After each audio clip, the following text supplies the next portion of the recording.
So the second part of section 4.4 mostly has to do with finding radical values when the radicand is a variable. It's so easy to do. There is a technical bit of information that I should introduce you to, but it's one that we're going to ignore. So I wrote a little rule here. It says if I'm finding the nth root of x to the m, you just divide the exponent. For instance, if I'm finding the cube root of x to the 12th, I just take the exponent 12, divide by the index 3, and I get x to the 4th. And how would I check to know if I'm right? My answer in a cube root problem, I should be able to raise it to the 3rd power and it should equal the radicand. So my answer, x to the 4th, if I raise it to the index power, it should equal the radicand. And here I have a parentheses that it kind of has two exponents. So I'm going to use the power rule and multiply the exponents. If I asked you to do the square root of y to the 6th, you have to remember there's an index of 2. And to do the radical for a variable, you take exponent divided by the index, exponent 6 divided by the implied index 2, and I get a y cubed. And again, I can check by taking my answer and raising it to the index power and making sure it equals the radicand. My answer is y cubed. The index is 2, so if I take my answer to the index power, I should get the radicand.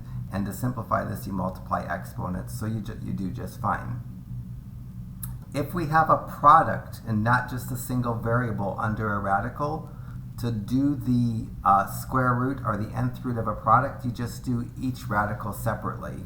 So the square root of 81x to the 8th is the same as the square root of 81 times the square root of x to the 8th.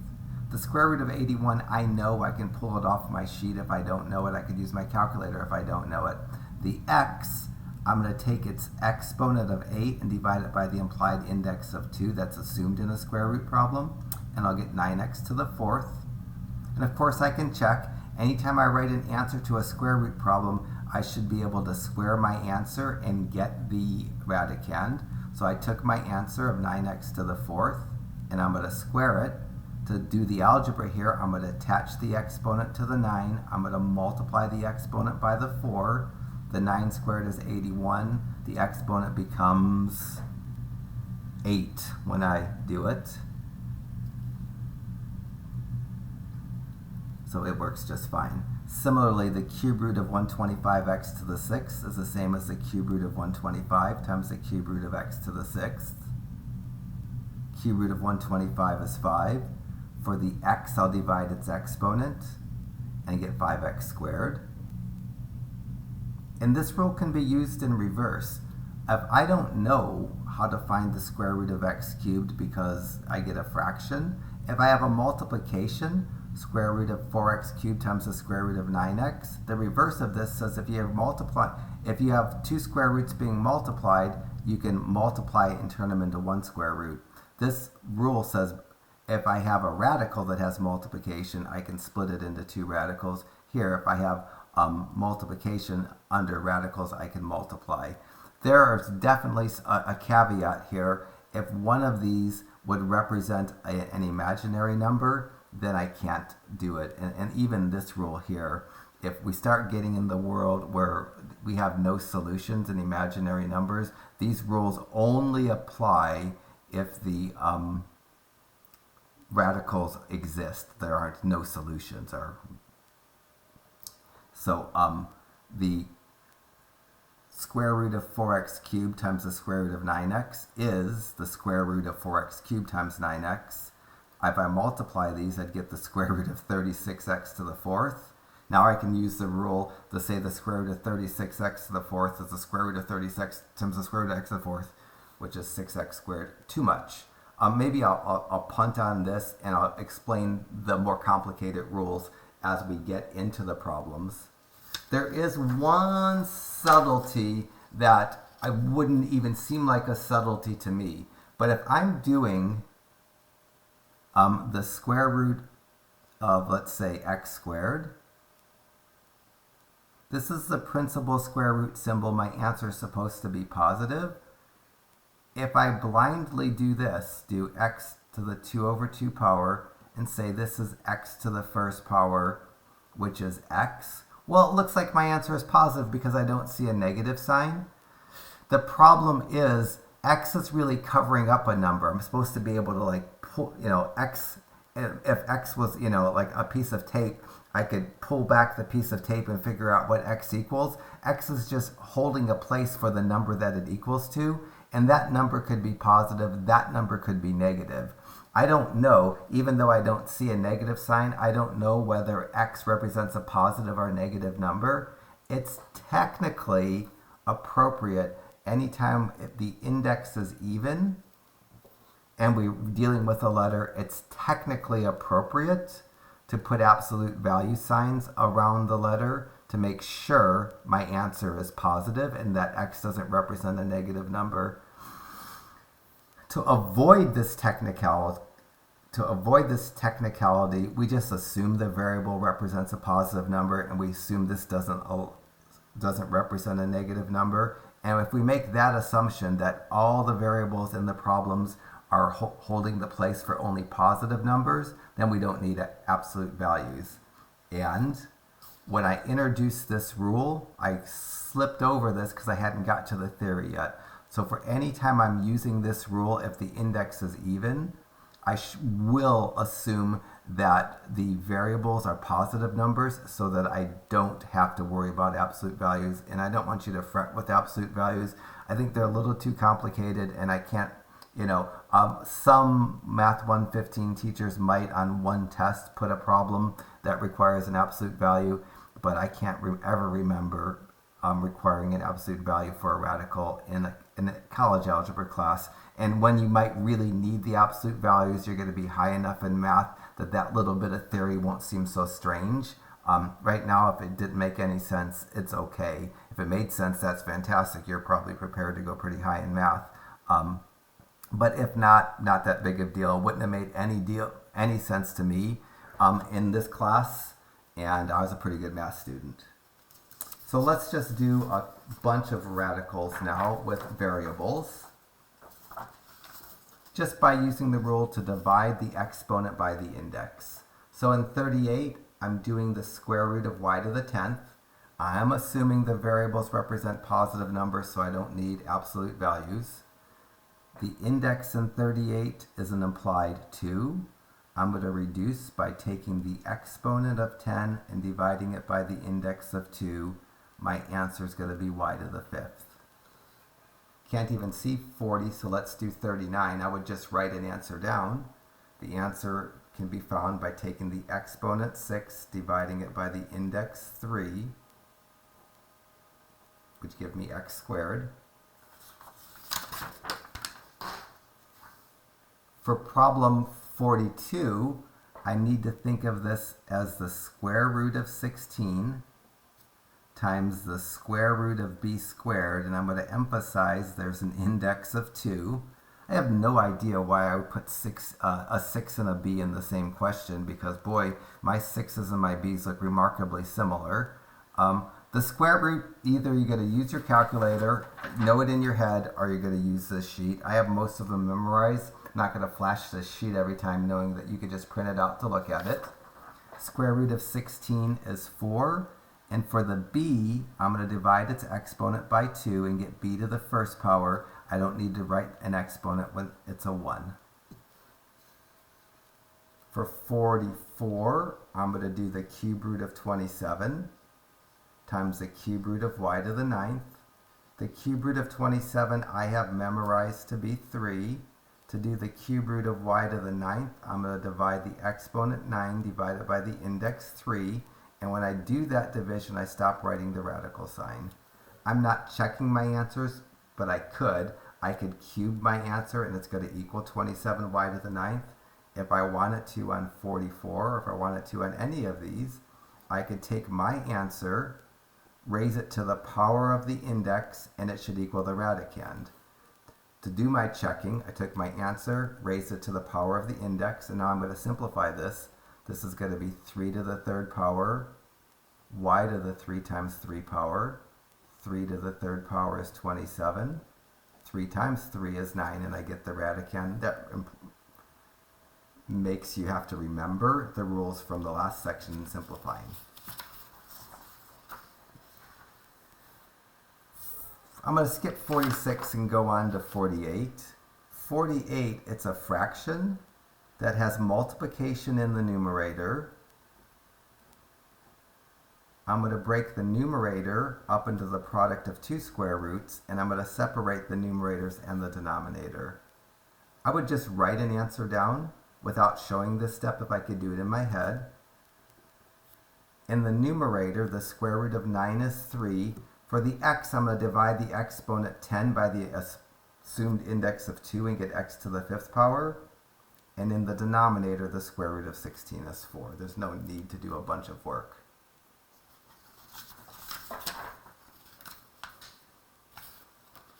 For 50, this is the 4th root of 256. Might pull out my calculator for that. I think it's 4.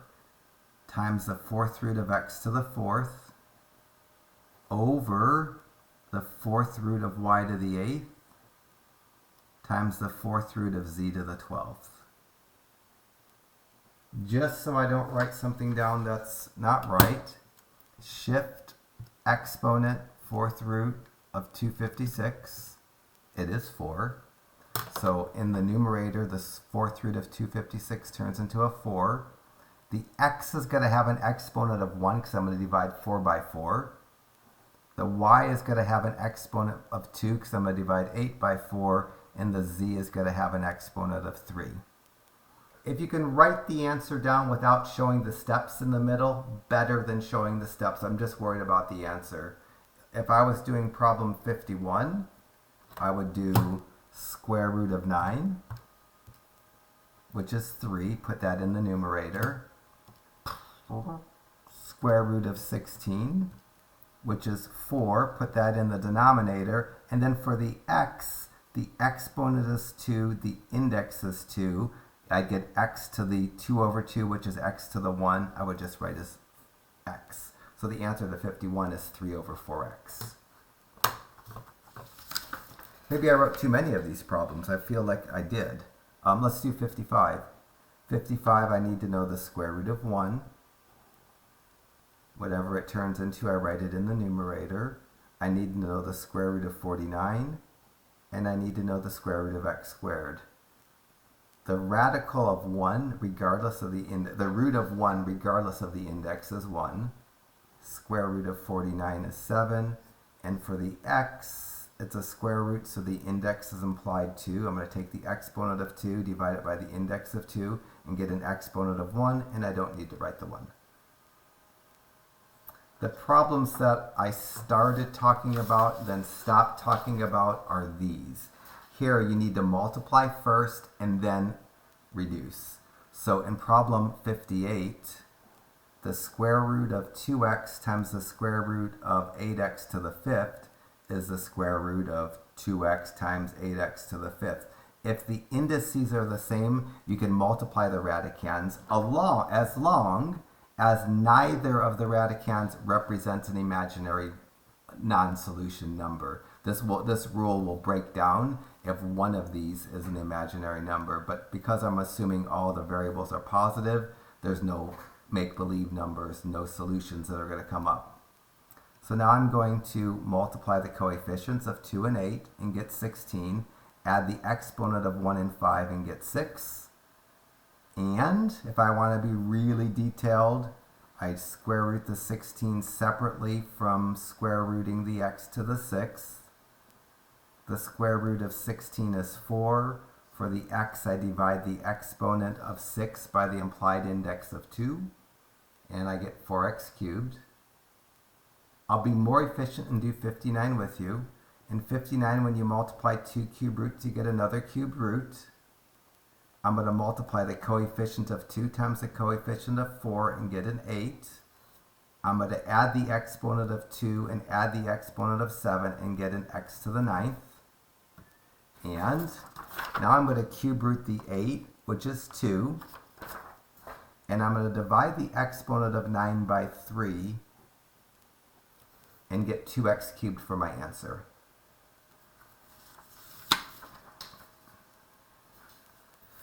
Ooh, 62. I need to multiply 27 and 4. The fourth root of 27, x to the fifth times the fourth root of 27, the fourth root of 3, x to the 11th. I need to multiply 27 and 3. I don't know what I was saying. The fourth root of 27 times fourth root of 3 would naturally be the fourth root of 81. And for the variables, x to the fifth times x to the 11th is going to give me x to the 16th. I'm going to add their exponents. And then I'm going to do the fourth root of 81. I have it memorized, but if you don't, you can press buttons or use the sheet. And I'm going to divide the exponent on the x and get 3x to the fourth.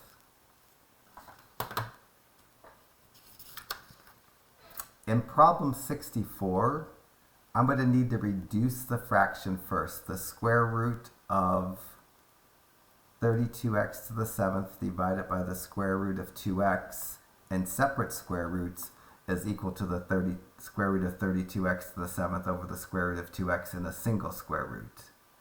Again, there's this caveat of any of these would have a negative under the radical of a square root, then this rule would have to be tweaked. Now I'm going to reduce the fraction. I'm going to leave the square root symbol. I'm going to reduce the fraction 32 over 2 and get 16. I'm going to subtract the exponents on the x's and get x to the 6th. My fraction's going to go away here. I'm not left with anything in the denominator. Now I'm going to do the square root of 16 and the square root of x to the 6th. I have the square root of 16 memorized, and for the radical, I divide the exponent of 6 by the implied index of 2 and get 4x cubed. Yuck, let's do 65 together. 65 is going to be the cube root of 250 x to the 8th over 2x to the 5th. I think the fraction's just going to disappear. I'm going to divide 250 by 2 and get 125. I'm going to subtract the exponents of 8 and 5 on the x and get an x cubed. Fraction does go away. Now I'm going to do the cube root of 125, which is 5. And I'm going to divide the exponent of 3 on the x by the index of 3 and get x to the first power. One more. I'll do 68. You might do 67. In my 68, I need to divide 96 divided by 6, which is going to be 16. And I need to subtract the exponents of 10 and 2 on the 8 and get x to the 8th. See how I'm not writing so much? If I kind of know what needs to be done, I don't need to be as detailed in my work. And now I'm going to do the fourth root of 16, which is 2. And I'm going to divide the exponent of 8 by the index of 4. So hopefully this is a friendly section. We have one important, not as friendly section coming up. Has to do with like if you try to divide the exponent and you get a fraction, there's something that's usually done, and that will take a little bit to learn, but it's not horrible. If I teach it well, it might be bad for 5 minutes, but then all of a sudden it won't feel so bad. So let's pause and call this done.